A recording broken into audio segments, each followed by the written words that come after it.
প্রধান ফটকে তিতুমির বিশ্ববিদ্যালয় লেখা ব্যানার টানিয়েছে সরকারি তিতুমির কলেজের শিক্ষার্থীরা। ঢাবি অধিভুক্ত সরকারি তিতুমির কলেজকে বিশ্ববিদ্যালয়ে রূপান্তরের দাবিতে আন্দোলন করে আসছেন কলেজটির শিক্ষার্থীরা। জানিয়ে সরকারের পক্ষ থেকেও গঠন করা হয়েছে একটি কমিটি। মঙ্গলবার বেলা 11টা থেকে ঢাকা বিশ্ববিদ্যালয়ের অধিভুক্ত তিতুমির কলেজকে বিশ্ববিদ্যালয়ে রূপান্তরের দাবিতে বিক্ষোভ শুরু করেন শিক্ষার্থীরা। এ সময় দাবি আদায়ে মিছিল নিয়ে স্লোগান দিয়েছেন তারা। এরপর 12:30টায় এই ব্যানার টানান তারা।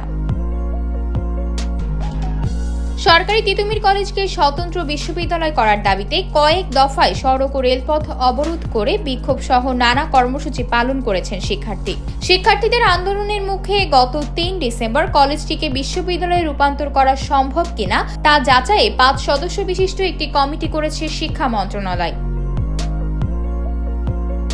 শিক্ষার্থীরা জানান, দীর্ঘদিন ধরে তিতুমির কলেজকে বিশ্ববিদ্যালয়ে রূপান্তরের কথা বলা হলেও তা কার্যকরের জন্য কোনো গুরুত্বপূর্ণ পদক্ষেপ নেওয়া হয়নি। স্বাধীনতা যুদ্ধের সময়ও এই কলেজের শিক্ষার্থীরা তৎকালীন জিন্নাহ কলেজ নাম ফলক ফেলে দিয়ে পরিবর্তন করেছিল তিতুমির কলেজ নামে। সেই ঐতিহাসিক সংগ্রামের ধারাবাহিকতায় আজও নাম পরিবর্তন করা হয়েছে।